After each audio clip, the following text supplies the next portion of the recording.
Ain't it something that you're searching for? I'm in all the good times, I find myself on. Cottage living, two major things that keep me up at night.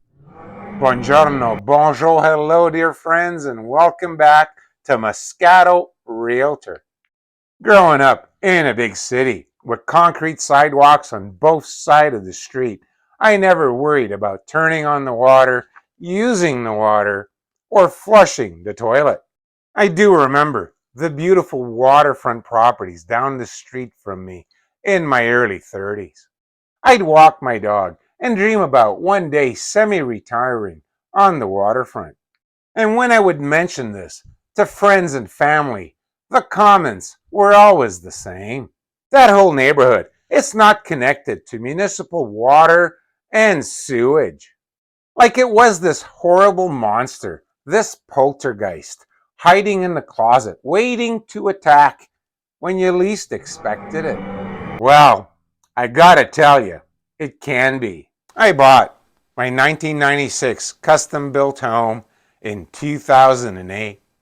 I wanted to feel rural without being too far from the city and its amenities. The first 3 years were without incident. And then one morning, I turn on the tap and nothing comes out. All the lights were on, the weather was great, but no water flow. I 911'd my neighbor. Good morning, my neighbor. More experienced than the city office boy. No water flow means no brushing teeth, no showers, and no flushing toilets.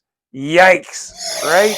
Apparently, my Sandpoint water pump decided to die. The city boy had no idea what to do. I was 48 years old, and the water had always worked. But a few new wrenches, a new shallow point pump, a few new screwdrivers, and presto, water restored. And I had a new scale. Believe me, when you're not connected to municipal water, slow tap drips, running toilets are a zero tolerance item. What else keeps me up at night? Oh yeah, minus 20 Celsius or colder. The deep winter freeze used to keep me up.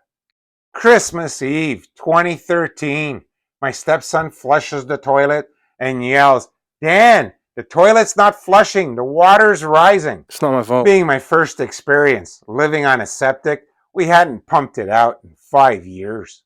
Apparently, you need to do that every 2 or 3 years, depending on the septic health. The septic tank was so full of solids, it started backing up into the main drain and froze.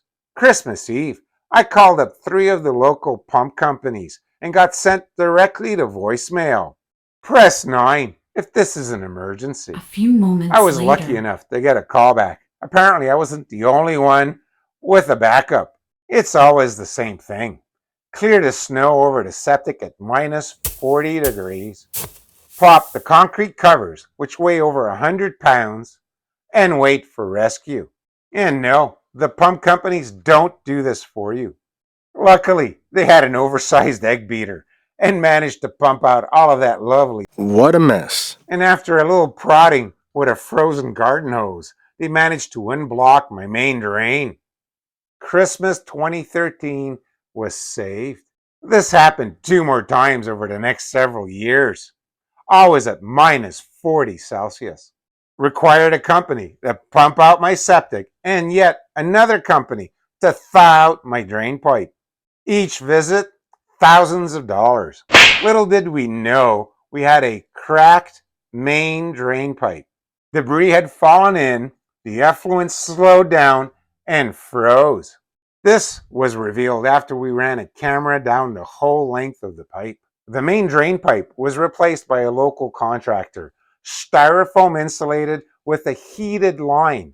$7,000. So unless you're absolutely in love with cottage living, not having municipal water and sewage can be a challenge. I'm tuned into every single sound in my home. If I hear my water pump running or what sounds like a water pump, when it shouldn't be, down the stairs I go to investigate.